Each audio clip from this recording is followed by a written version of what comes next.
तो हेलो दोस्तों, good morning. कैसे हैं आप सभी? आई होप कि दोस्तों सभी अच्छे होंगे और अच्छे से पढ़ाई कर रहे होंगे। तो दोस्तों, हमारी जो सीरीज चल रही है वो चलिए 5th सेमेस्टर के फर्स्ट सब्जेक्ट की। तो चलिए स्टार्ट करते हैं। सबसे इम्पोर्टेंट और बहुत ही ज़्यादा महत्वपूर्ण क्वेश्चन, लॉन्ग क्वेश्चन है, किसी भी फॉर्मेट में आपको देखने के लिए मिल सकता है। आई रिकमेंडेड कि लॉन्ग में 100% मिलेगा, 20 नंबर डेफिनेटली। ठीक है दोस्तों, चलिए तो स्टार्ट करते हैं क्वेश्चन को। दोस्तों, एक छोटी सी रिक्वेस्ट है कि 2-3 दिनों से ना गला बहुत ज़्यादा ख़राब था, मतलब बीमार था, इस वजह से वीडियो नहीं बन पा रही थी। आज थोड़ी सी रिकवरी हुई है, लेकिन कोशिश करूँगा कि आवाज़ को थोड़ा बुलंद रख सकूँ। हालांकि आप सब मैनेज कर सकते हो। ठीक है, चलिए तो स्टार्ट करते हैं आज के इस क्वेश्चन को। क्वेश्चन है दोस्तों, जैसा कि आप देख पा रहे हैं स्क्रीन पर, कि निर्देश से आप क्या समझते हैं? एक अधीनस्थ न्यायालय द्वारा कब उच्च न्यायालय को निर्देश दिया जाता है? निर्देश, पुनर्विलोकन, पुनरीक्षण और में अंतर स्पष्ट कीजिए। इट मीन्स दोस्तों कि what do you mean by reference? Reference किसे कहते हैं? देखिए, रेफरेंस को हिंदी में कहते हैं निर्देश। When can a reference be made by subordinate court to high court? Distinguish between reference, review and revision. तो दोस्तों, इस क्वेश्चन को थोड़ा सा मैं बता दूं कि जब भी हम कोई मुकदमा अदालत में करते हैं, जब उसका फैसला होता है ना, तो कई कंडीशन ऐसी आ जाती हैं कि कहते हैं कि इस दुनिया में कोई भी परफेक्ट नहीं है। ठीक है, कहीं ना कहीं कुछ गलतियां हो जाती हैं। तो यही बात अगर हम न्यायाधीश महोदय पर लगाएं तो महोदय भी, उनसे भी गलती हो सकती है। तो जब हमारे फैसले का मुकदमा जो है उसका जब फैसला आता है दोस्तों, तो उसमें कुछ चूक हो जाती है जो हमें पसंद नहीं आती। तो हम क्या कहते हैं, भाई यार यहाँ पर मज़ा नहीं आया, अब यहाँ पर हमें न्याय नहीं मिला, कुछ भी है, हमें अगली कोर्ट में जाना चाहिए, उससे ऊपर की कोर्ट में। ठीक है, तो हम हाई कोर्ट जाते हैं। हाई कोर्ट में भी कुछ गलती हो जाती है तो फिर हम सुप्रीम कोर्ट में जाते हैं। तो दोस्तों, अब ये जो बात मैंने इसलिए कही है कि जब डिस्ट्रिक्ट कोर्ट का जो फैसला है वो हाई कोर्ट में किस बेस पर जाएगा दोस्तों? वहाँ पर जाएगा इन तीनों बेस पर। किस पर?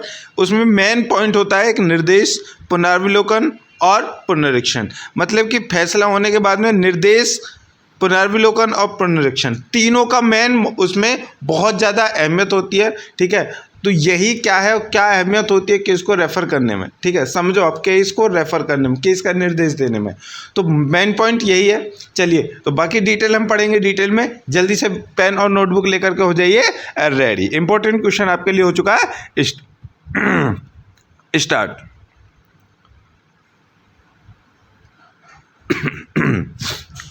तो दोस्तों, नागरिक प्रक्रिया संहिता, इट मीन सीपीसी, 1908 के अनुसार निर्देश, समीक्षा और संशोधन जैसी अवधारणाओं को समझने के लिए एक पक्ष जो अदालत के फैसले से आहत है। मतलब कि जैसे कि मैंने कोई केस डाला और केस डाल करके उसका फैसला भी हो गया। ठीक है, और उस फैसले ने मुझे चोट पहुंचा दी, मतलब कि जो न्याय मिलना चाहिए था संविधान के अकॉर्डिंग, लॉ के मुताबिक, वो मुझे नहीं मिला, मेरे साथ अन्याय हुआ, तो उससे मुझे आहत पहुंची, दुख हुआ। तो इसके खिलाफ अपील के माध्यम से उच्च न्यायालय तक पहुंचा जा सकता है। तो उसी के बेस पर हम उच्च न्यायालय जा सकते हैं।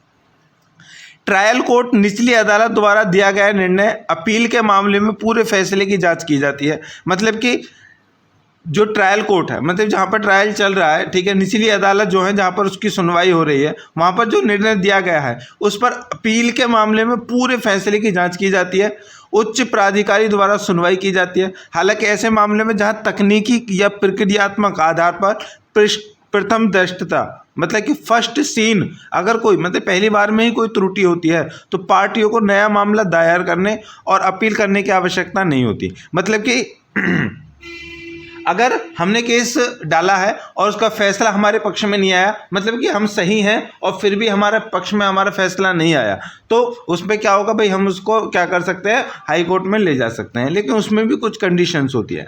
अगर ऐसा है कि कोई टेक्नोलॉजी की वजह से, तकनीकी वजह से, या फिर first scene, first impression is the last impression, ऐसा कोई मैटर होता, फर्स्ट, ये है ना प्रथम दृष्टया त्रुटि, इसको कहते हैं first impression is the last impression. ये बात मैं आपको किसी दिन बताऊंगा, अभी इसको मान लेते हैं, तो इसको देख लेते हैं। तो इसमें क्या है कि पार्टी को कुछ ज़्यादा वो करने की आवश्यकता नहीं होती, उसी के बेस पर जो केस है वो रेफ़र हो जाता है। लेकिन ऐसे मामले में सीपीसी में क्रम से सीपीसी की धारा 113, 114 और 115 के तहत निर्देश, समीक्षा और संशोधन का प्रावधान है। मतलब कि केस में कुछ ऐसा हुआ है तो वो कोर्ट में खुद उसी कोर्ट को, मतलब कि जैसे कि आपको हाई कोर्ट की तो छोड़ो, जो ट्रायल कोर्ट है, मतलब कि जो डिस्ट्रिक्ट कोर्ट है, वहाँ पर ही अगर फैसले में कुछ त्रुटि आपको मिल हो जाती है तो आप ये कंडीशन वहाँ पर रख सकते हैं कि भैया हमारे सर जज साहब, भैया नहीं सॉरी जज साहब, माय लॉर्ड, हमारे केस को थोड़ा सा एक बार जान लीजिए, जो फैसला आपने सुना है क्या वो सही है या नहीं, क्योंकि हमें नहीं लग रहा है, ठीक है। तो उस पर एक धारा 113, 14 और 15 के तहत समीक्षा और संशोधन का प्रावधान उसमें है कि हो सकता है, जिस पर इस लेख में हम यहाँ पर विस्तार से चर्चा करने वाले हैं, ठीक है। देखिए, हर इंसान गलती करता है और जज भी इंसान है, जाहिर सी बात है। इसलिए न्याय प्रणाली की निष्पक्षता और सटीकता को बनाए रखने के लिए सिविल प्रक्रिया संहिता सीपीसी के तहत निर्देश, मतलब कि रेफरेंस, समीक्षा, रिव्यू और संशोधन में रिवीजन के प्रावधान दिए गए हैं। तो सबसे पहले देखते हैं नंबर 1 पॉइंट को, जो इसमें निर्देश है ना दोस्तों, रेफरेंस इसको बोलते हैं इंग्लिश में। सबसे पहले देखते हैं निर्देश को। देखिए, निर्देश किसे कहते हैं मैं आपको ये बता दूं। निर्देश का मतलब होता है किसी को ऑर्डर देना, ठीक है, किसी को ऑर्डर देना, निर्देश देना। ऑर्डर और निर्देश में थोड़ा सा अंतर ये है कि जैसे कि मैंने अपने छोटे भाई को कहा चलो पानी लेकर के आओ, ठीक है, तो ये ऑर्डर हो गया, और वो पानी पी रहा है। मैंने उससे कहा कि भाई खड़ा होकर के पानी मत पी, बैठ करके पानी पी, ठीक है, तो या फिर बहुत ज़्यादा ठंडा पानी मत पी, थोड़ा ठंडा पानी पी, तो इसको बोलेंगे हम निर्देश देना, ठीक है। तो निर्देश की परिभाषा तो यही होती है। चलिए आगे स्टार्ट करते हैं इसके पॉइंट। देखिए, सीपीसी की धारा 113 निर्देश के प्रावधान से संबंधित है। ध्यान रखना, धारा 113 सीपीसी की धारा 113 में निर्देश के प्रावधान से संबंधित है। धारा 113 के प्रावधान के तहत कानून की गलत व्याख्या से बचने के लिए निचली या अधीनस्थ अदालत संदेह के लिए उच्च अदालत तक पहुंच सकती हैं, जिसे निर्देश कहा जाता है। इट मीन्स कि जैसे कि मान लो कि मैं जज हूं और मैं अधीनस्थ कोर्ट में बैठा हूं, न्यायालय में बैठा हूं, मैं किसी मैटर मुझे गंभीर लग रहा है और मैं उस पर फैसला देने वाला हूं। अब मैं सोचूंगा यार कहीं ऐसा ना हो फैसला मैं गलत दे दूं, मैं कुछ समझ में, अच्छा चल क्या करते हैं, अपने से ऊपर वाली कोर्ट से पूछ लेते हैं, ठीक है, तो मतलब हाई कोर्ट से पूछ लेते हैं। तो मैं हाई कोर्ट के लिए उसको रिकमेंड करूंगा कि हाई कोर्ट के जज साहब जरा बताना यार ये क्या मैटर है, किसको कैसे मैं क्या कर सकता हूं इसमें, ठीक है। तो इस तरह से इसकी प्रक्रिया है कि एक आवेदन के माध्यम से पक्षकार निर्देश को उच्च न्यायालय में स्थानांतरित कर सकते हैं। किसी भी कानूनी प्रावधान के संबंध में कोई संदेह होने पर निचली अदालत स्वतः संज्ञान लेकर निर्देश का प्रावधान लागू कर सकती है। निचली अदालत कानूनी प्रावधान की वैधता के अलावा अन्य मामले में उच्च न्यायालय को संदर्भित करने के लिए बाध्य नहीं है।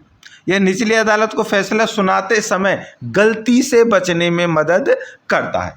इट मीन्स कि जो निचली अदालत है जो फैसला सुना रहे हैं, देखो अगर वो फैसला गलत सुना देती हैं, ठीक है, तो जो वादी हैं, ठीक है, वो उसको संतुष्ट नहीं होंगे, फिर वो क्या करेंगे, रिट लगाएंगे भैया, हाई कोर्ट जाएंगे, सुप्रीम कोर्ट जाएंगे। लेकिन उस चीज़ से बचने के लिए क्या होता है कि ये एक चांस कह सकते हैं, मौका कह सकते हैं, अवसर कह सकते हैं कि अधीनस्थ निचली अदालतों के पास में एक ऑप्शन होता है कि वो उनके पास में जो केस है वो उसका डिस्कशन कर सकते हैं, ठीक है, उस पर उसका रेफरेंस मांग सकते हैं कि देखो ये है, इसका रेफरेंस हमें बता दो कैसे होगा, ठीक है दोस्तों। चलिए आगे बढ़ते हैं। इतना समझ में आ गया? समझ में आ गया तो जल्दी से चैनल को लाइक कर दीजिए, ठीक है, और शेयर सब्सक्राइब तो आप करोगे ही। जब आपको मदद मिलेगी तो आप बिल्कुल चाहोगे ना कि आपके दोस्त फ्रेंड जितने भी सबको मदद मिले, तो जल्दी से कर दीजिए। चलिए आगे बढ़ते हैं कि अधीनस्थ न्यायालय निम्नलिखित स्थिति में अपने निर्देश के अधिकार का उपयोग कर सकते हैं। मतलब जो अधीनस्थ न्यायालय है, ठीक है भैया, उसके पास में जो अधिकार हैं, ये वाला अधिकार रेफरेंस का, रेफरेंस लेने का, निर्देश देने का, उसको निर्देश लेने का कि भाई सुप्रीम कोर्ट को हम हाई कोर्ट को पूछ लेते हैं क्या क्या होना है, तो इसका जो अधिकार है वो किस तरह से उपयोग कर सकते हैं, उसके कुछ पॉइंट्स हैं, उनको देखना बहुत ज़रूरी है, ठीक है दोस्तों। चलिए तो देखते हैं क्या क्या पॉइंट है। सबसे नंबर 1 देखिए, मुकदमे की सुनवाई के समय न्यायालय में किसी अधिनियम, नियम, आदेश, अध्यादेश आदि की वैधता के संबंध में कोई प्रश्न उठने पर, मतलब कि कोई नियम है जो नया बना है जिसके बारे में जज साहब को नहीं पता है, या फिर वो कोई मतलब कि कोई नियम है वो नहीं बना है, उनको नहीं पता है, या फिर कोई आदेश है मतलब पूर्व निर्णय है, या फिर कोई अध्यादेश है, कोई भी ऐसी कंडीशन है, उसके बारे में अगर कोई प्रश्न उठता है तो वो अपने से ऊपर की अदालत के पास जा सकते हैं रिव्यू लेने के, वो सॉरी रेफरेंस के। दूसरा पॉइंट है जहां अदालत की राय है या उसे लगता है कि कानून का कोई भी प्रावधान अमान्य है या अदालत की शक्ति में नहीं है, मतलब कि ऐसा कोई उसे जजमेंट देना हो जो उसके पावर में नहीं है। समझ में आ रहा है? मतलब कि उसकी इतनी शक्ति है ही नहीं कि वो ऐसा जजमेंट दे सके, फिर उसको जजमेंट उसको देना पड़ रहा है, तो वो उसमें क्या करेगा? वो सोचेगा चलिए थोड़ी सी पावर वहाँ से ले लेता हूँ, ठीक है। अल्ट्रा वायर्स जो आपको शायद हम सेकंड सेमेस्टर में पढ़ाया था, ठीक है, उससे रिलेटेड है। चलिए तीसरा है कि हाई कोर्ट या सुप्रीम कोर्ट के कानून के प्रावधान पर ऐसे सवाल को अवैध नहीं ठहराया होगा। मतलब हाई कोर्ट का या फिर कोई सुप्रीम कोर्ट के कानून में जो उन्होंने कोई प्रावधान किया है तो उसके सवाल को अवैध नहीं ठहरा सकती है, लेकिन उसने कोई अभी जैसे कि अभी करंट में चल रहा है कि भैया मेन पॉइंट मैं आपको बता रहा हूँ, ठीक है, कि अभी जैसे कि अभी एक और वो आया है कि जहाँ पर, ठीक है, प्रेम प्रसंग चल रहा होगा, मतलब कि प्रेम प्रसंग चल रहा होगा तो वहाँ पर जैसे पहले होता था ना, तो लड़की लड़के पर रेप का चार्ज नहीं लगवा सकती, ना ही किसी के पक्ष में। इसको इस मतलब जो नया है वो मान्यता मिल गई है इस रूल को। तो पहले ऐसा ही होता था, मतलब कि बहुत सारे केस यार ऐसे ही होते हैं। मैंने अभी रिसेंटली 1 हफ्ते पहले एक अभी केस था, ठीक है, उसको फाइल किया था, उसमें ऐसा ही था, हम तो लड़के वालों की तरफ से हैं, तो उसमें यही था कि लड़की लड़के का प्रेम प्रसंग चल रहा था, लड़के को मिलने के लिए उसने बुला लिया, उसको पकड़ लिया और फिर मतलब कि वो उसके ऊपर रेप का चार्ज लगा दिया। लेकिन अब नहीं है, अगर लड़के का जो वकील है, जो लड़के के पक्ष है, वो अगर ये साबित कर देता है कि इनके पहले से ही जानकारी थी, इन दोनों का मिलना मिलाना था, प्रेम प्रसंग चल रहा था, ये साबित कर देते हैं तो ये चार्ज हट जाएगा, ठीक है। चलिए, तो ऐसी कंडीशन में जो नए रूल बनते हैं और नई अपडेशन आती है, ठीक है, तो उसके लिए भी उनको गलत नहीं ठहराया जा सकता। अब जो अधीनस्थ न्यायालय है भाई साहब उसी फैसले को मानेगी और उनका जो जजमेंट है उसी को अपना आइडियल मान करके जजमेंट सुनाएगी, ठीक है। इस कंडीशन है। आगे है कि अदालत का मानना है कि किसी भी मामले के निपटारे से पहले कानून में उल्लेखित प्रावधानों की वैधता सुनिश्चित करने के लिए उच्च न्यायालय का निर्देश लेना महत्वपूर्ण है। देखो बहुत ही इंपॉर्टेंट है कि किसी भी मामले को अगर ख़त्म करना है, मतलब फाइनल जजमेंट देना, ख़त्म करना है, तो भैया उसके जो प्रावधान के अकॉर्डिंग उसे हाई कोर्ट से क्या करना है, निर्देश लेना ही लेना है, ठीक है। चलिए आगे है कि इसमें इन सारे पॉइंट्स में 2 प्रकार के संदेह भी हो सकते हैं, डाउट हो सकते हैं, जैसे अनुभाग के अंतर्गत संदर्भित करने की आवश्यकता है। नंबर 1, देखिए, यदि किसी अधिनियम या कानून के संबंध में संदेह उत्पन्न होता है तो निचली अदालत के लिए उच्च न्यायालय से निर्देश लेना या राय लेना अनिवार्य है। मतलब कि अधिकार हो या ना हो, लेकिन फिर भी अगर उसकी ये कंडीशन बनती है कि कोई अगर उस कानून है उसके बारे में कुछ घपला चल रहा है या फिर कुछ भी वो चल रहा है तो लेना ज़रूर, मतलब कि रेफरेंस लेना हाई कोर्ट से बनता है। जैसे कि अभी वो चल रहा है, अभी पूरे यार लोग मतलब कि पता नहीं कैसे ही समझाएं हम कि सारे लोग यही कह रहे हैं कि भैया सीपीसी बदल गई है, वो बदल गई है। भैया मैं तुम्हें फिर से एक बता दूं, वो भी प्रस्ताव है, कुछ नहीं बदला है। उन्होंने एक प्रस्ताव दिया है लिख करके, क्या हम ऐसा इसको करें या ना करें, वो अभी पास नहीं हुआ है, तो कुछ नहीं बदला है, सेम टू सेम पिछला ही चल रहा है, ठीक है। अभी देखो तुम इंस्टाग्राम पर, उन पर सब पर यही चल रहा है ट्रेंड में। ओहो, एक ने तो स्टेटस ये लगा रखा था, ओहो अभी तो हमें पुरानी सीपीसी पढ़ने में नहीं, सरकार ने दूसरी डाल दी। अबे मूर्ख हो, उल्लू हो, तुम पहले ज्ञान तो ले लो यार, तभी आगे की बातों को कर लो। तो मैं फिर से इस बात को क्लियर कर दूं कि भैया कोई भी अभी नई सीपीसी नहीं है, ये पुरानी ही चल रही है, ठीक है। लेकिन सबके मन में डाउट है ना, ऐसे ही अधीनस्थ के न्यायालय के मन में अगर डाउट होता है तो वो उसे क्लियर कर सकती है। चलिए आगे बढ़ते हैं दूसरे पॉइंट की तरफ।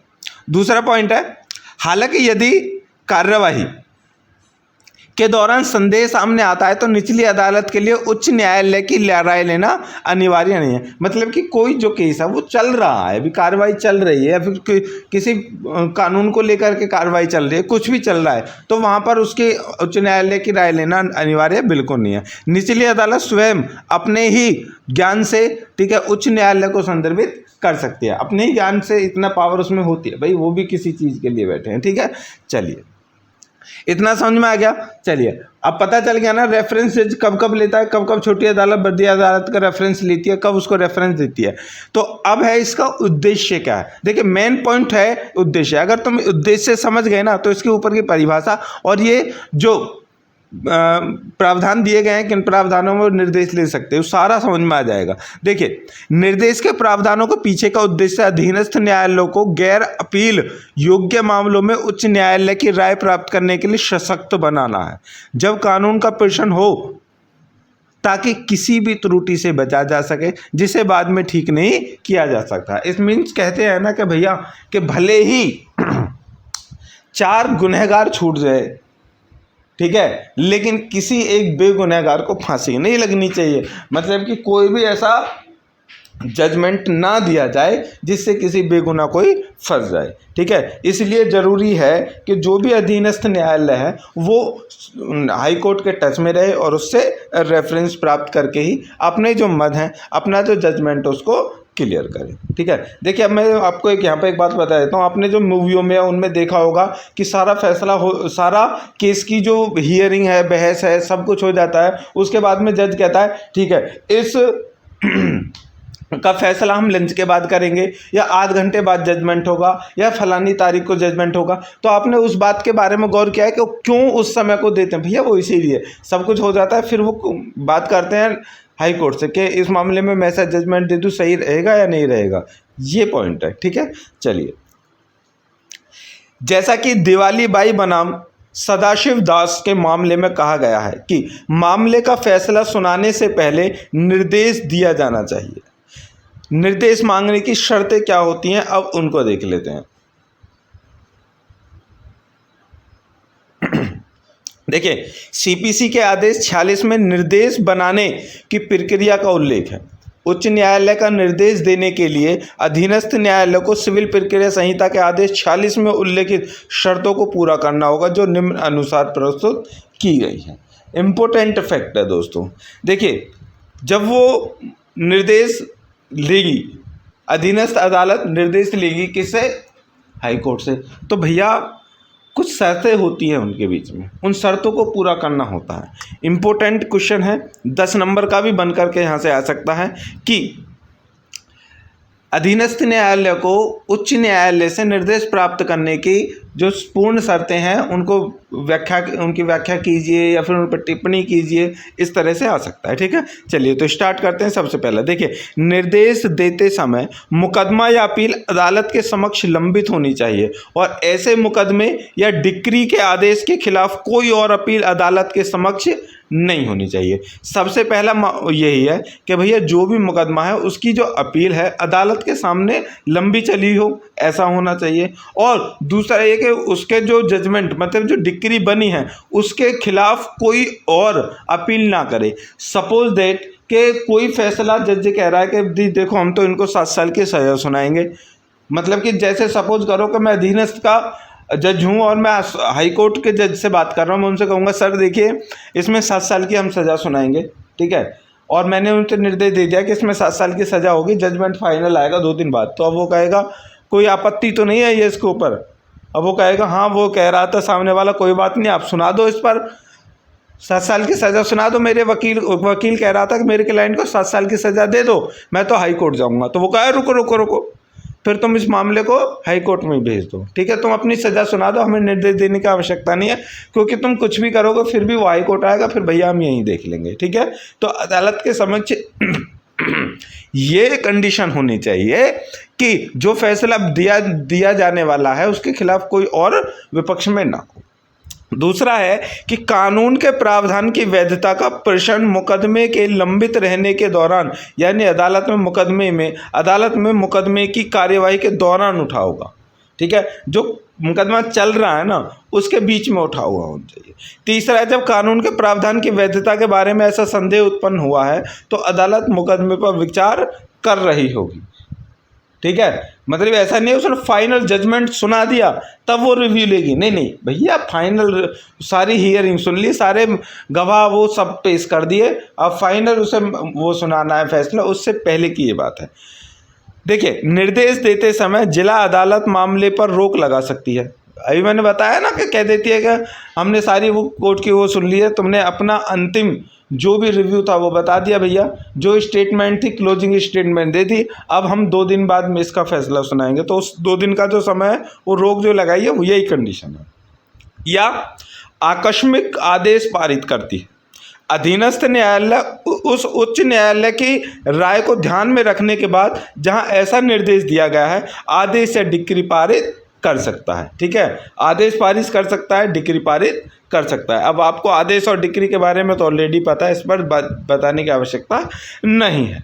चलिए आगे पढ़ते हैं। देखिए कानून के पेशन के 2 वर्ग, कानून के प्रश्न के 2 वर्ग हैं जिन पर अधीनस्थ न्यायालय संदेह कर सकता है। कौन कौन से? नंबर 1, किसी अधिनियम, अध्यादेश या विनिमय की वैधता से संबंधित प्रश्न हो या फिर कोई और सवाल हो। तो दूसरी शर्त के तहत निर्देश वैकल्पिक है, लेकिन पहली शर्त यानी किसी अधिनियम, अध्यादेश या विनिमय से संबंधित प्रश्न में निर्देश अनिवार्य है। देखिए, कोई और सवाल है तो उसके सवाल का जवाब बाद में दिया जाएगा, लेकिन कोई अधिनियम है, कोई अध्यादेश लागू हुआ है, कोई विनिमय की वैधता है, कोई भी इन तीनों में से ऐसी कंडीशन है तो उस पर भैया निर्देश जरूरी है। ऐसी स्थिति में संदर्भ अनिवार्य है जब निम्नलिखित शर्त पूरी हो। संदर्भ का मतलब होता है ऑब्जेक्ट। ठीक है, चलिए देखिए, मामले को निपटाने के लिए ऐसे प्रश्न का निर्णय आवश्यक है। नंबर 1, कोई भी मामला है उसका अगर उसको निपटाना है तो ये प्रश्न जरूरी है कि निर्देश लिया जाए। दूसरा है कि निर्देश चाहने वाले अधीनस्थ न्यायालय का मानना है कि अधिनियम, अध्यादेश या विनिमय अधिकारातीत है। मतलब कि कोई अगर ऐसा अध्यादेश है या फिर कोई ऐसा कानून है जो किसी के आधिकारिक है, मतलब कि अभी वो लागू नहीं हुआ है या होने वाला है, ऐसी कोई भी कंडीशन क्लियर नहीं है, कहने का मतलब यह।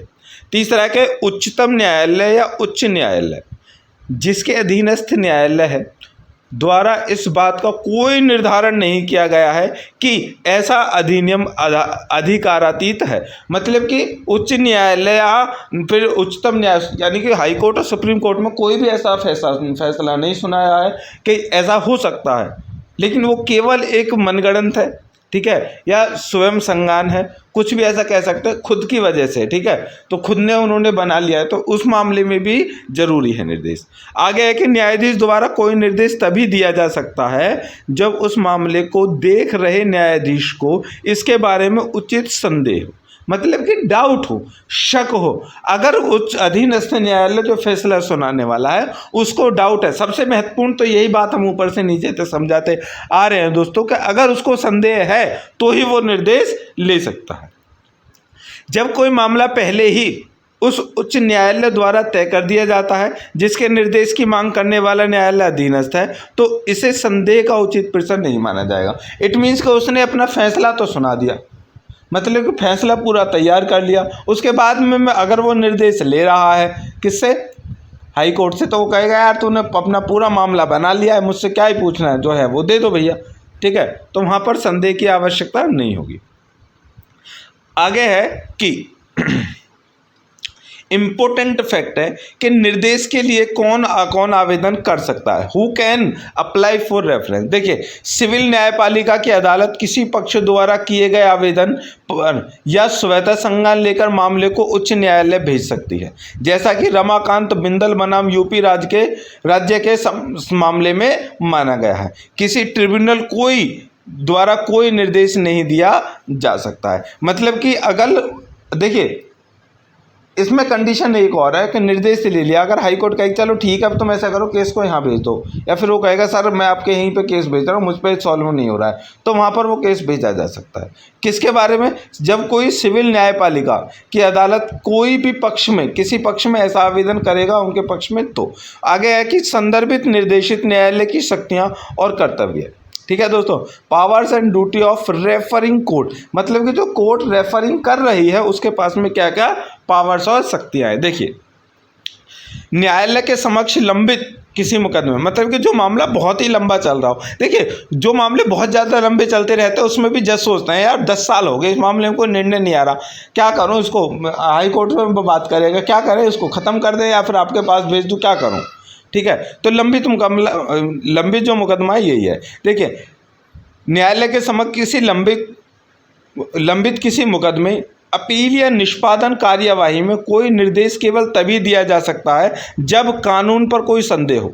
जैसा कि बनारसी यादव बनाम कृष्णचंद्र के मामले में कहा गया था कि कानून का वह प्रश्न जिसके बारे में अधीनस्थ न्यायालय को संदेह है वास्तव में मामले में निर्णय के लिए बुलाया गया होगा और यह एक काल्पनिक प्रश्न नहीं होना चाहिए। ठीक है, मतलब कि जो बनारसी यादव बनाम कृष्णचंद्र का जो मामला है इसमें यही कहा गया था कि भैया अधीनस्थ न्यायालय को संदेह है तभी तो उसने कुछ ही निर्णय लेने के लिए बुलाया गया होगा, हाई कोर्ट ने बुलाया होगा उनको, नहीं तो नहीं बुलाता।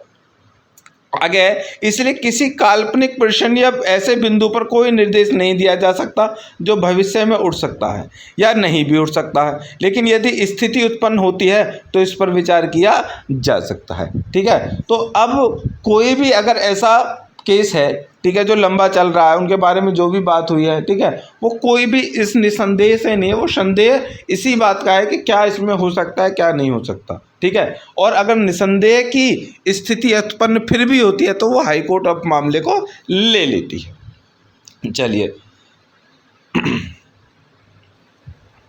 अब इस मामले में ये तो अधीनस्थ न्यायालय की शक्तियाँ थी, लेकिन रेफरिंग के लिए दोस्तों हाई कोर्ट और सुप्रीम कोर्ट, चलो हाई कोर्ट के लिए क्या आदेश है। देखिए, उच्च न्यायालय की क्या शक्तियाँ हैं। देखिए, इस निर्देश में उच्च न्यायालय के पास परामर्शात्मक क्षेत्राधिकार है, मतलब कि वो अपने से नीचे की जो अदालत है उसको क्या कर सकते हैं, परामर्श दे सकती है। परामर्श का मतलब आप समझ रहे हैं ना, ठीक है, कि उनको इसके साथ में डिस्कस कर सकती है, उनको निर्देश दे सकती है, हाँ भाई ऐसे ऐसे आप कर सकते हो। ठीक है, आगे, जब उच्च न्यायालय से निर्देश मांगा जाता है और उससे निपटते समय उच्च न्यायालय केवल संदेह वाले कानून के प्रश्न को पर निर्णय लेने के लिए बाध्य नहीं है। जैसा कि एस.के. रॉय बनाम राजस्व बोर्ड के मामले में कहा गया, यदि कोई नया पहलू सामने आता है तो उच्च न्यायालय कानून के नए पहलुओं पर भी विचार कर सकता है। मतलब कि पॉइंट यहाँ पर यह है कि उच्च न्यायालय के हाई कोर्ट के पास में ये शक्ति है कि उसके पास में अगर कोई मामला आया तो उसके नीचे अधीनस्थ ने बताया सर एक ही पॉइंट मेरी समझ में नहीं आ रहा, बाकी सारे पॉइंट तो क्लियर है, तो उसकी पावर ये, चलो एक पॉइंट तो ठीक है, बाकी और पॉइंटों पर भी हम देखेंगे अब, तो वो ये कर सकती है। ऐसा नहीं कह सकता अधीनस्थ न्यायालय का जज के सर नहीं एक ही पॉइंट में डाउट है बस उसको क्लियर कर दो, नहीं, ये उसकी पावर है, अगर वो चाहे तो पूरे केस की समरीज ले सकती है और उस पर क्या कर सकते हैं, रिव्यू ले सकते हैं। ठीक है, चलिए आगे हैं कि उस प्रश्न का उत्तर देना जिसके लिए निर्देश मांगा गया है पूरी तरह से उच्च न्यायालय के विवेक पर निर्भर करता है। मतलब कि जो छोटे न्यायालय के जज ने जिस प्रश्न पर डाउट था उसका आंसर मांगा है वो तो उसके विवेक पर निर्भर करती है।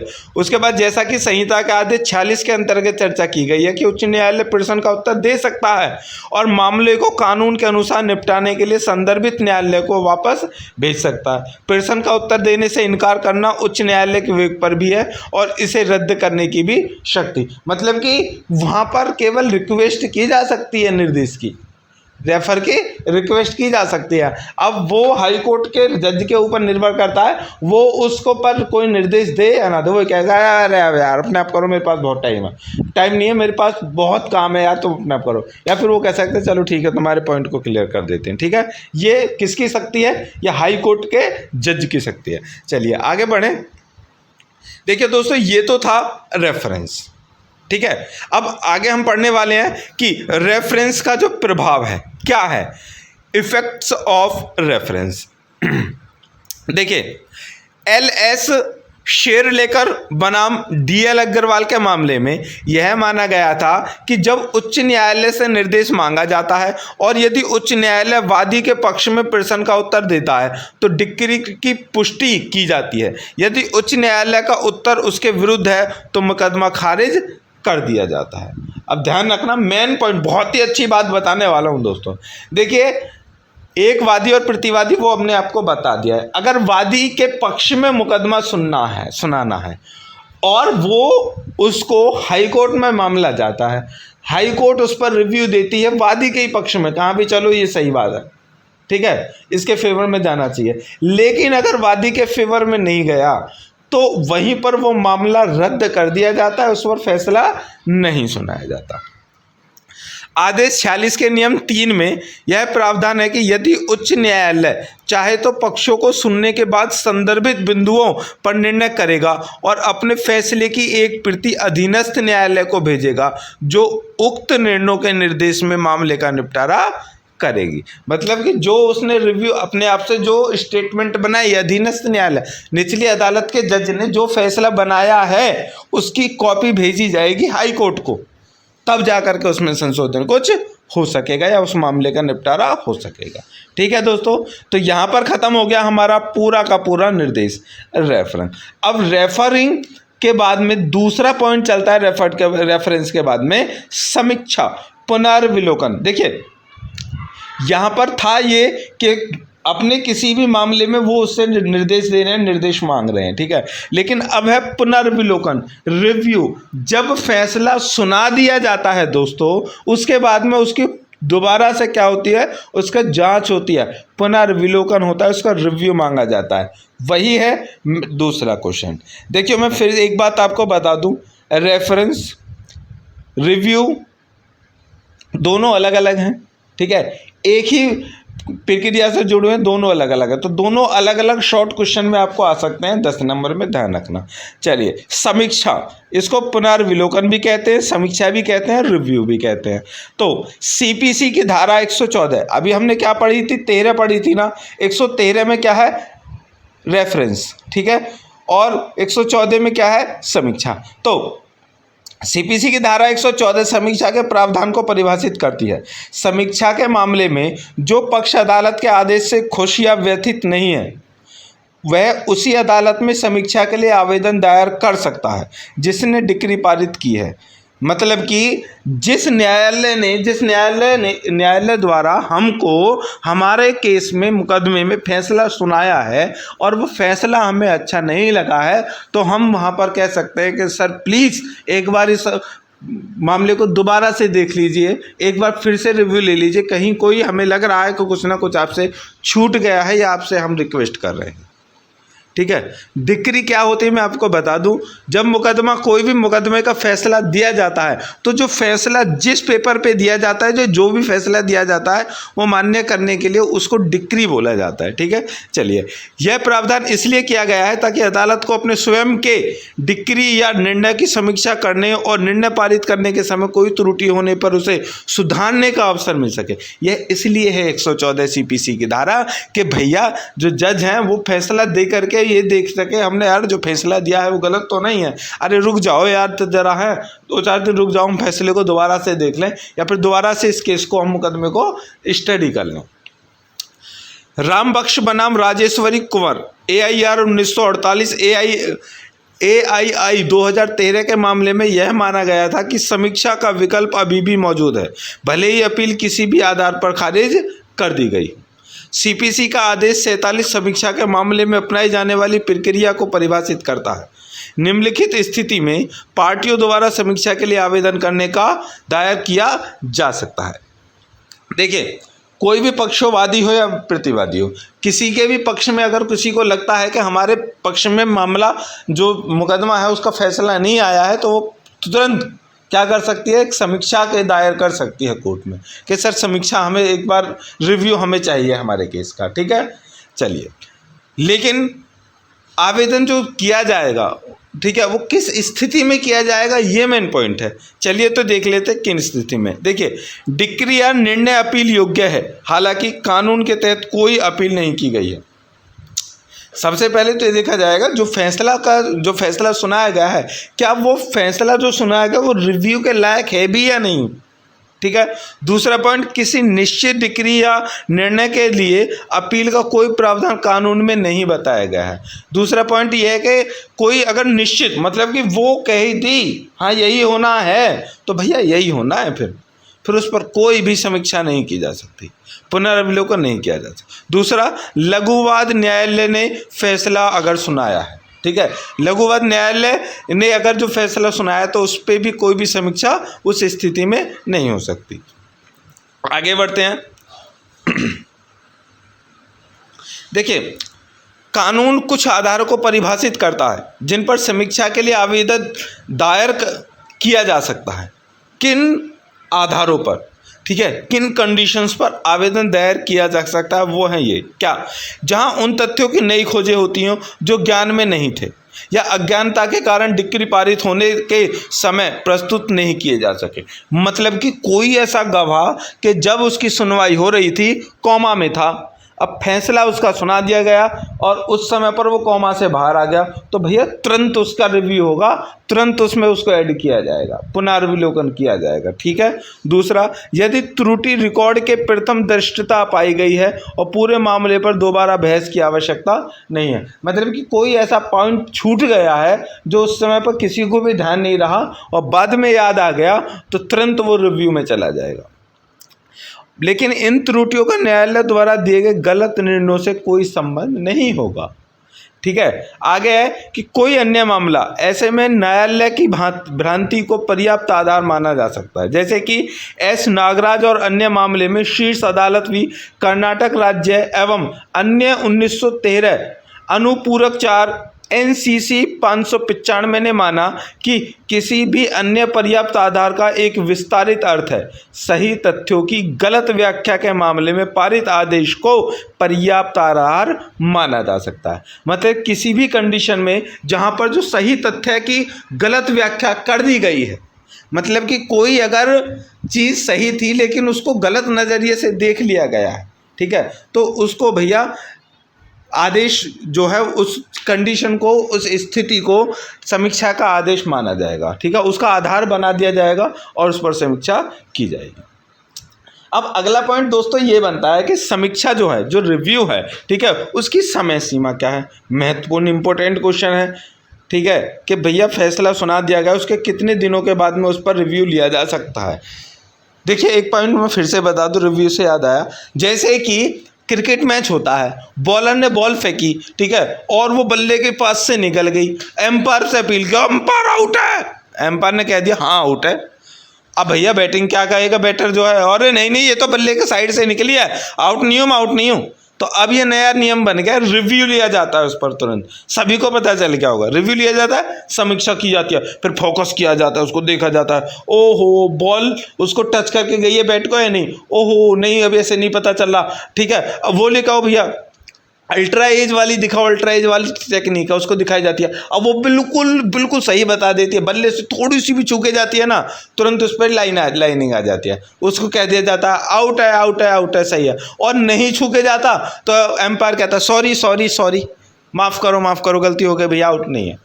यही पॉइंट चल रहा है आपका, ठीक है। तो उसमें समय सीमा क्या होती है, कितनी होती है, 10 सेकंड 15 सेकंड होती है ना, उसमें कितनी होती है, कमेंट करके बताओ कि मैच में जो रिव्यू लिया जाता है वो उसमें उसकी टाइमिंग कितनी होती है, 15 सेकंड होती है। इतने में ले लिया तो ले लिया, नहीं तो कोई बात नहीं है। इसी तरह इसमें भी टाइमिंग है, कितनी है देखो, परिसीमा अधिनियम के अनुच्छेद 124 में प्रावधान है कि एक बार डिक्री आदेश पारित होने के बाद पार्टियों को ऐसी डिक्री पारित होने की तारीख 30 दिनों के भीतर आवेदन दाखिल करना होगा। मतलब वहां पर 15 सेकंड है और यहां पर 30 दिन। समीक्षा के बाद पारित डिक्री आदेश अंतिम पार्टियों के लिए बाध्यकारी होगा। यह ध्यान रखना महत्वपूर्ण है कि समीक्षा के लिए पार्टियों द्वारा दायर आवेदन पर विचार करना अदालत के विवेक पर निर्भर करता है। मतलब कि जैसा नियम है ये, जैसा कि उसमें होता है अंपायर माने या ना माने, ठीक है, तो इस ऐसे ही यहाँ पर जज वो मान भी सकता है कि चलो रिव्यू ले लेते हैं, लिया है चलो इसको देख लेते हैं, और अगर अदालत चाहे तो नहीं लेना है तो उसको छोड़ो। न्यायालय या तो आवेदन पर विचार कर सकता है या उसे ऐसी विकार, मतलब या तो कहता है चलो ठीक है देखेंगे, या फिर कह देगा रिजेक्ट, नहीं कोई रिव्यू नहीं है, मामला सही है। यदि अदालत को किसी आवेदन पर विचार करने के लिए कोई पर्याप्त आधार नहीं मिलता है तो वह उसे स्वीकार कर सकती है, रिजेक्ट कर देती है, ध्यान रखना। तो आवेदन जब दोगे ना तो उसमें कोई सबूत भी दोगे। चलिए आगे कि जैसा कि कानून में परिभाषित है कि भारत के संविधान अनुच्छेद 137 के तहत सर्वोच्च न्यायालय भी अपने फैसले की समीक्षा कर सकता है। तो ये क्वेश्चन बन गया आपके लिए बहुत इंपॉर्टेंट कि क्या सर्वोच्च न्यायालय मतलब कि सुप्रीम कोर्ट अपने फैसले की समीक्षा कर सकता है? जी हाँ, बिल्कुल, संविधान के अनुच्छेद 137 में ये वर्णित है। चलते हैं दोस्तों इसकी ऑब्जेक्ट पर, मतलब कि वस्तु पर। देखिए कोई भी इंसान गलती कर सकता है और न्यायाधीश भी ऐसा ही करते हैं। इसलिए गलतियों को सुधारने और न्याय में किसी भी तरह की गड़बड़ी को रोकने के लिए समीक्षा की प्रक्रिया को कानूनी प्रणाली में शामिल किया गया है। जैसा कि एस नागराज बनाम कर्नाटक राज्य के मामले में हुआ था। समीक्षा आवेदन उच्च न्यायालय में की गई कोई अपील या पुनरीक्षण नहीं है, बल्कि यह उसी न्यायालय के समक्ष दिए गए निर्णय को वापस लेने और उस पर पुनः विचार करने का अनुरोध होता है। ठीक है, मतलब कि समीक्षा का मतलब ये नहीं है कि तुम ये कह रहे हो कि अधीनस्थ न्यायालय मतलब कि निचली कोर्ट से जाकर के हमारे मामले को वहाँ भेज दो हाई कोर्ट, वहाँ पे करेंगे। नहीं भैया, उनसे ये कहना है, सर रिक्वेस्ट है एक बार ज़रा दोबारा से देख लीजिए, फैसले में कोई गड़बड़ तो नहीं है, क्योंकि ऐसा है, ये थोड़े से पॉइंट हमें ध्यान आ आए हैं। ठीक है, चलिए इसमें तो परिस्थितियां जब एक समीक्षा याचिका सुनवाई योग्य होती है।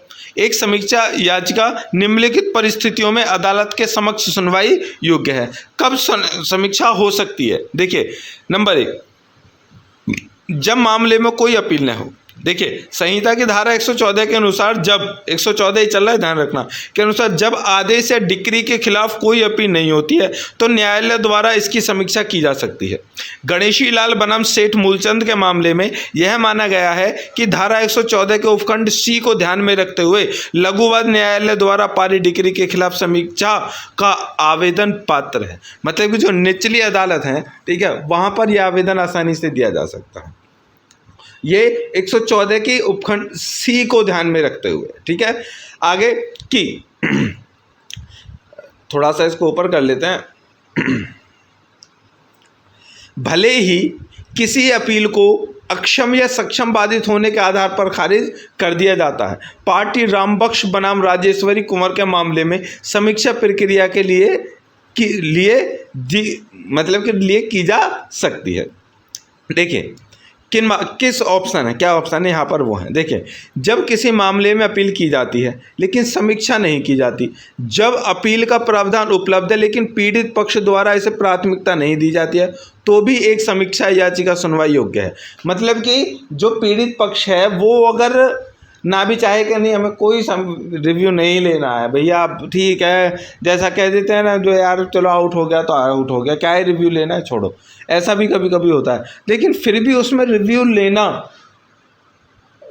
थर्ड एम्पायर के पास में जाना, मैच में जो है वो सीन होता है ना, उसी तरह अदालत में जो न्यायालय है उसको भी ये देखना उसकी जिम्मेदारी बनती है। जैसा कि सीताराम शास्त्री बनाम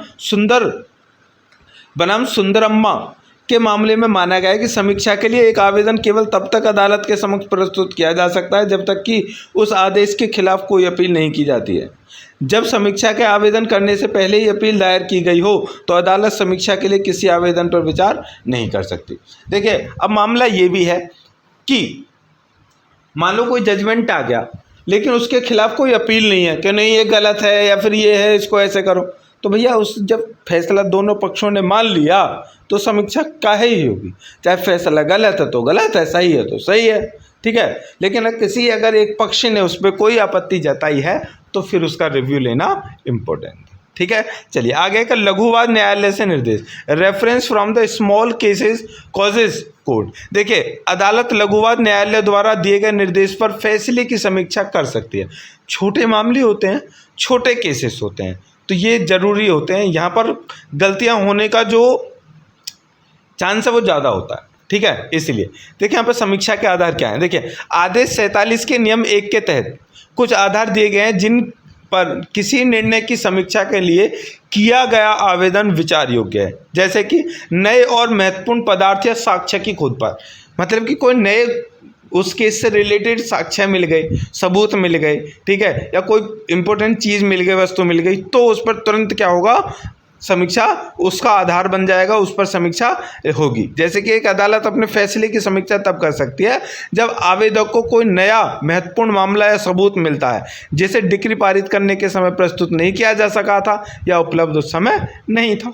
दूसरा, जब गलतियां त्रुटियां रिकॉर्ड पर स्पष्ट दिखाई दें। देखिए, जब रिकॉर्ड में कोई स्पष्ट त्रुटि हो तो अदालत अपने फैसले या समीक्षा की डिक्री की समीक्षा कर सकती है। जैसा कि करुथा कृत्य बनाम आर रामलिंगा राजू के मामले में निर्णय लिया गया था।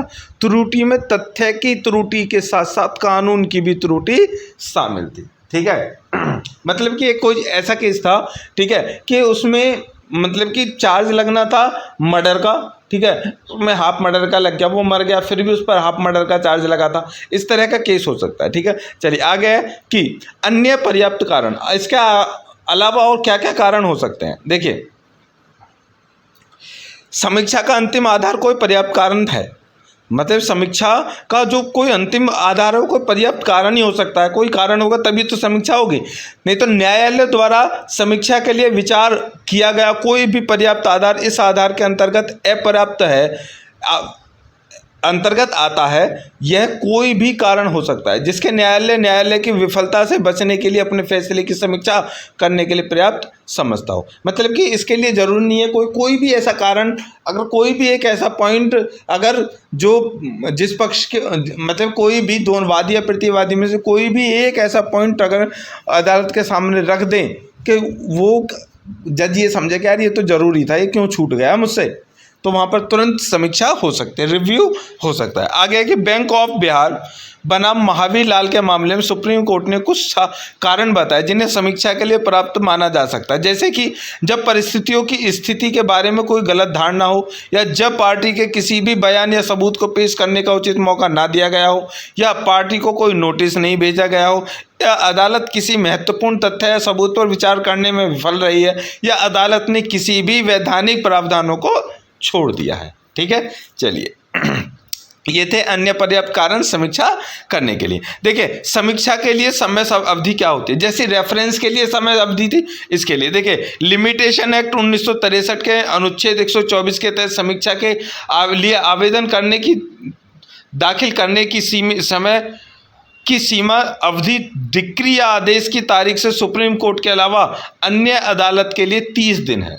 ठीक है, तो कह सकते हैं इसमें भी 30 ही दिन है। चलिए आगे का यहाँ पर पॉइंट है कि क्या समीक्षा करने की शक्ति एक अंतर्निहित शक्ति है। Is the power to review an inherent power. देखिए, यह सर्वमान्य बात है कि समीक्षा करने की शक्ति कोई अंतर्निहित शक्ति नहीं है। इसे या तो कानून द्वारा या आवश्यक निहितार्थों द्वारा स्पष्ट रूप से प्रदान किया जाना आवश्यक है। मतलब कि ये नहीं है कि कोई अंतर्निहित शक्ति नहीं है, मतलब कि ये एक प्रावधान है। ठीक है, तो इस तरह की शक्ति है। आगे के पूर्ण क्षेत्राधिकार वाले न्यायालय की समीक्षा करने की अंतर्निहित शक्ति। Inherent power to review of a court to plenary jurisdiction. देखिए, जहां पर पूर्ण क्षेत्र अधिकार हो वहां पर न्यायालय जो है वो समीक्षा की उसकी खुद की शक्ति होती है, वो कर सकता है या नहीं कर सकता है। लेकिन मतलब जैसे हाई कोर्ट है, सुप्रीम कोर्ट है, उसके पास में पूरी शक्ति है, वो अपने आप से भी किसी भी मामले की तुरंत अपने आप भी रिव्यू कर सकता है। लेकिन इसीलिए अदालत में ये शक्ति उनको प्राप्त नहीं है। ठीक है, देखिए जैसे कि न्याय के गर्भपात को रोकने और मतलब कि न्याय के गर्भपात समझते हैं आप, ठीक है, अबॉर्शन को रोकने और गंभीर त्रुटियों को ठीक करने के लिए रिट कोर्ट जैसे पूर्ण क्षेत्र अधिकार वाले न्यायालयों को अपने आदेश की समीक्षा करने का अधिकार दिया गया है। इस निर्देश में अग्रणी मामला जो शिवदेश सिंह बनाम पंजाब राज्य का है, जिस पर चर्चा की गई थी कि देश की अंतिम अदालत होने के नाते जिस मामले पर अंतिम निर्णय देती है उसे समीक्षा और अन्याय को दूर करने का अधिकार दिया गया है। असाधारण परिस्थितियों में स्वतः ही संज्ञान लेकर भी अपनी शक्ति का प्रयोग कर सकता है। ठीक है, मतलब ये एक केस था उस समय पर, ठीक है, कि इस केस को पढ़ने के बाद में उनको ये लगा कि यार इस केस को हमें दोबारा रिव्यू के लिए देखना चाहिए, क्या इसमें कोई त्रुटि हमसे तो नहीं होगी। लेकिन कौन कर सकती है ये? भैया सुप्रीम कोर्ट कर सकती है। आगे है कि अब पॉइंट दोस्तों ये है कि समीक्षा कौन कर सकता है। देखिए, रिव्यू तो चला गया, रिव्यू कौन कर सकता है। जैसे मैच होता है ना, तो मैच में रिव्यू कौन दे सकता है? एम्पायर देगा। लेकिन मतलब कि एम्पायर देगा, वो रिव्यू देखेगा कौन, करेगा कौन? थर्ड एम्पायर करेगा या फोर्थ एम्पायर करेगा। ठीक है, तो अब इसमें कौन करेगा समीक्षा? देखिए, समीक्षा कौन होता है। देखिए, जैसा कि अब तक चर्चा है कि समीक्षा उसी न्यायाधीश द्वारा उसी मामले पर पुनर्विचार है जिसने मामले का फैसला किया है। यदि फैसला करने वाला न्यायाधीश अदालत में मौजूद है तो उसके द्वारा तय किए गए मामले की समीक्षा करने का अधिकार केवल उसी को है। उसे मामले पर पुनः विचार करने के लिए सबसे अच्छा माना जाता है, क्योंकि केवल वही याद रख पाएगा कि क्या बहस की गई थी और उस मामले का फैसला करने के लिए उसने किस कारण का इस्तेमाल किया था। ठीक है, तो जो न्यायाधीश जैसे फैसले की डिक्री आदेश पारित करेगा उसका रिव्यू वही कर सकता है। हालांकि ऐसी स्थिति भी है कि वही न्यायिक अधिकारी उपलब्ध नहीं हो सकता है और कोई अपरिहार्य कारण उस न्यायाधीश को इसकी समीक्षा करने से रोक सकता है जिसने मामले का फैसला किया है। तो ऐसी साधारण परिस्थितियों में समवर्ती क्षेत्र अधिकार का कोई भी न्यायालय इसकी समीक्षा कर सकता है। रिलायंस इंडस्ट्री लिमिटेड के मामले में जैसा निर्णय दिया गया था वैसा ही निर्णय दे। वी प्रवीण भाई। देखिए दोस्तों, अब उसमें क्या है, अब देखो ये थोड़ी बात राजनीतिक आ गई जब इससे रिलायंस इंडस्ट्री जुड़ गई।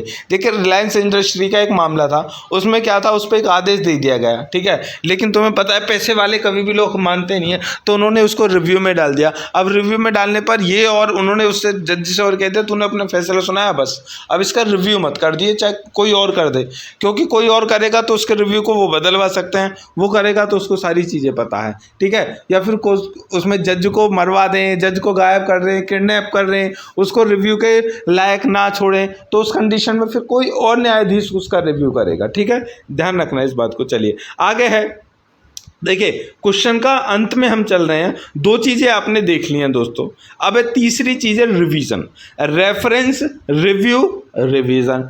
RRR, RRR मूवी आई थी ना, ध्यान रखना RRR से इस क्वेश्चन को। तो अब तीसरा R है रिवीजन, पुनरीक्षण, दोहराव। देखिए तीनों जो ये पॉइंट हैं वो एक ही प्रक्रिया से जुड़े हुए हैं। मैं फिर से आपको बता रहा हूँ, एक ही प्रक्रिया से जुड़े हुए हैं। पहला स्टेप, दूसरा स्टेप, तीसरा स्टेप, ऐसे करके हैं। तीसरा स्टेप है पुनरीक्षण। देखिए यदि हम शाब्दिक अर्थ पर जाएं तो पुनरीक्षण का मतलब होता है संशोधन करना, मतलब कि संशोधन करने का अर्थ है फिर से देखना या बार बार देखना या किसी मामले को ध्यान से पढ़ना और जहां आवश्यक हो सुधार करना। सिविल प्रक्रिया संहिता 1908 की धारा 115 के तहत उच्च न्यायालय को पुनरीक्षण क्षेत्राधिकार का अधिकार दिया गया है, ठीक है। धारा 113 रेफरेंस, धारा 114 रिव्यू और धारा 115 रिवीजन। क्या है इसका ऑब्जेक्ट? देखिए उच्च न्यायालय को पुनरीक्षण क्षेत्राधिकार के साथ सशक्त बनाने के पीछे उद्देश्य अधीनस्थ न्यायालय द्वारा क्षेत्राधिकार के मनमाने ढंग से अवैध या अनियमित अभ्यास को रोकना। धारा 115 के तहत उच्च न्यायालय को अधीनस्थ न्यायालय की कार्रवाई पर नजर रखने का अधिकार है कि कार्रवाई कानून के अनुसार उसके अधिकार क्षेत्र के तहत संचालित की जा रही है जिसके लिए वह बाध्य है और न्याय को आगे बढ़ाने में जैसा कि मामले में माना जाता है। देखिए रिवीजन का मतलब है दोस्तों कि जैसे अधीनस्थ मामले में अधीनस्थ न्यायालय ने कोई मामले का क्या किया, आदेश सुना दिया, आदेश दे दिया, उसमें डिक्री पारित होगी, फैसला सुना दिया, तो भैया उनके ऊपर ये हाई कोर्ट की जिम्मेदारी भी है, ड्यूटी भी है, उसका अधिकार भी है, उसकी शक्ति भी है कि अपने से निचले वाली अदालतों में जो प्रक्रिया चल रही है उस पर वो नज़र रखे और फिर अगर ज़रूरत है तो उनका रिवीजन भी करे। जैसे कि मेजर SS खन्ना बनाम ब्रिगेडियर FJ डिलियन, उस मामले में यही क्या कहा गया था, ठीक है दोस्तों। चलिए, लेकिन अधीनस्थ न्यायालय के न्यायाधीशों के पास किसी मामले का फैसला करने का पूर्ण अधिकार क्षेत्र होता है और यहाँ तक कि जब उन्होंने किसी मामले का फैसला गलत तरीके से किया हो तब भी वे कोई क्षेत्र अधिकार संबंधी त्रुटि नहीं करते हैं। पुनरीक्षण की शक्ति के साथ साथ उच्च न्यायालय अधीनस्थ न्यायालय द्वारा किए गए क्षेत्र अधिकार संबंधी त्रुटि को ठीक कर सकता है। पुनरीक्षण का प्रावधान पीड़ित पक्ष को अपने गैर अपीलीय योग्य आदेशों को सुधारने का अवसर प्रदान करता है। देखिए इसमें कंडीशन ये भी नहीं कह सकते हम कि भैया जो निचली अदालत के जज हैं वो कोई भी फैसला दे करके ना उसको उसकी समीक्षा करते हैं ना उसका रिव्यू करते हैं, ठीक है, उसके बाद में उसका रिवीजन नहीं किया जा सकता है, वो हाई कोर्ट करेगी। लेकिन ऐसा भी नहीं है, कहीं हद तक वो अपनी कोई गलतियां नहीं करते हैं, ठीक है। यहाँ पर यह कोई गलती अगर उनसे हो जाती है तो वहाँ पर कोई अवसर ऐसा होता है जहाँ पर ये कंडीशन आ सकती है, तो उसमें जो पुनरीक्षण का जो प्रावधान है ना, ठीक है, तो वो पीड़ित पक्ष जो है वो अपने लिए यूज कर सकता है, ठीक है। और उसके लिए इसलिए किया जाता है किसी को भी, मतलब कि कोई भी जो अपराध में शामिल नहीं है, जो बेगुनाह है, उसको सजा ना हो। कंडीशन क्या है? देखिए, सिविल प्रक्रिया के संहिता 115 उन सभी शर्तों को निर्धारित करती है जब उच्च न्यायालय अपने पुनरीक्षण क्षेत्राधिकार का प्रयोग कर सकता है। इट मीन्स के पुनरीक्षण का जो क्षेत्राधिकार है वो किसके पास है दोस्तों? हाई कोर्ट के पास। निचली अदालत का हाई कोर्ट में, और हाई कोर्ट के केस का सुप्रीम कोर्ट में। इसी को तो कहते हैं कि यहाँ पे नहीं हो, हम तो पुनरीक्षण करवा लेंगे अपने केस का। कहाँ पर?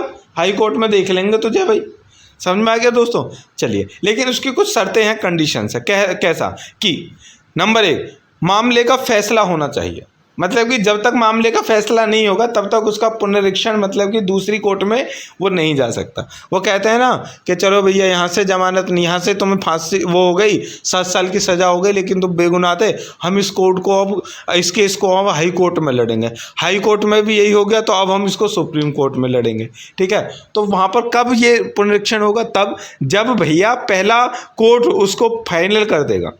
ठीक है, उस पर फैसला हो जाएगा। दूसरा, पुनरीक्षण अधिकार क्षेत्र का प्रयोग तब किया जा सकता है जब अधीनस्थ न्यायालय द्वारा तय किए गए मामले में कोई अपील नहीं होती। तीसरा, अधीनस्थ न्यायालय ने ऐसे मामले का निर्णय इस प्रकार किया है कि अधिकार क्षेत्र का प्रयोग जो कानून उस न्यायालय में निहित नहीं था, या यह निहित क्षेत्राधिकार का प्रयोग करने में विफल रहा, या निहित शक्तियों का अवैध प्रयोग का सराहनीय सारहीन अनियमित के साथ है। मतलब कि अधीनस्थ न्यायालय के किसी भी मामले का निर्णय ऐसा हो कि या तो उसके पास में वो शक्ति ही नहीं थी, मतलब वो शक्ति तो थी नहीं कि वो ऐसा फैसला सुना दे, फिर भी उसने सुना दिया, या फिर वो किसी के उन्हें लग रहा है यार ये जज ने किसी के उसमें सामने वाली पार्टी के दबाव में या कैसे भी कोई भी गलत फैसला सुना दिया। तब आगे है कि उच्च न्यायालय अधीनस्थ न्यायालय के आदेश या निर्णय को बदलने या उलटने का हकदार नहीं है। ध्यान रखना, उच्च न्यायालय उस अधीनस्थ न्यायालय का आदेश निर्णय को बदल नहीं सकता, उलटने का अधिकार नहीं है। कब तक? ऐसा नहीं है कि है ही नहीं है। कब तक? जब तक कि ऐसा आदेश उसके पक्ष में न हो जिसने पुनरीक्षण के आवेदन दिया है। साथ ही यदि उस मामले में अपील उच्च न्यायालय में हो तो पुनरीक्षण क्षेत्राधिकार का प्रयोग नहीं किया जा सकता। ठीक है दोस्तों, इसके लिए धारा 115 का विश्लेषण करके हम देख सकते हैं कि संशोधन मुख्य रूप से अधीनस्थ न्यायालय द्वारा क्षेत्राधिकार संबंधी त्रुटियों पर किया जा सकता है। मतलब कि 115 के अनुसार किया जा सकता है। कैसे? देखिए, यदि कोई वैकल्पिक उपाय उपलब्ध हो तो क्या पुनरीक्षण की शक्ति का प्रयोग किया जा सकता है? देखिए, हेडिंग है कि can the power of revision B exercised if an alternative remedy is available. देखिए, पुनरीक्षण मतलब रिवीजन क्षेत्राधिकार का प्रयोग न्यायालय के विवेक पर है और पक्ष इसे अधिकार के रूप में दावा नहीं कर सकते। मतलब कि वो उनका मतलब कि अपना मत है, वो ले के इसको या ना ले। तुम ये नहीं कह सकते ये हमारा अधिकार है, तुम्हें मामला सुनना ही पड़ेगा।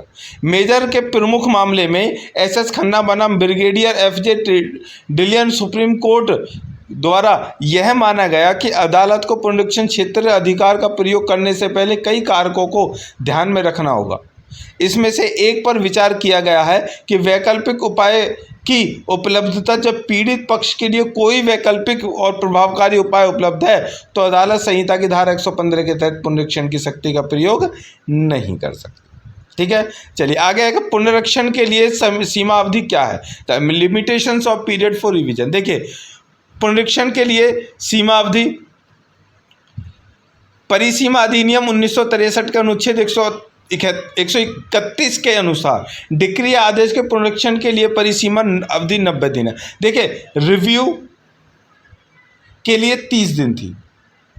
ठीक है, और उसके बाद यहाँ पर क्या है कि 90 दिन है। ध्यान रखना, पुनरीक्षण आवेदन को सीमा अवधि के भीतर उच्च न्यायालय के समक्ष प्रस्तुत किया जा ना आवश्यक है। मतलब कि कोई फैसला सुना दिया है तो भैया उसके 90 दिनों के अंदर तुम्हें ये मामला को हाई कोर्ट में ले जाना जरूरी है, तभी इस पर कुछ हो सकता है। चलिए आगे है कि निर्देश और समीक्षा में क्या अंतर है।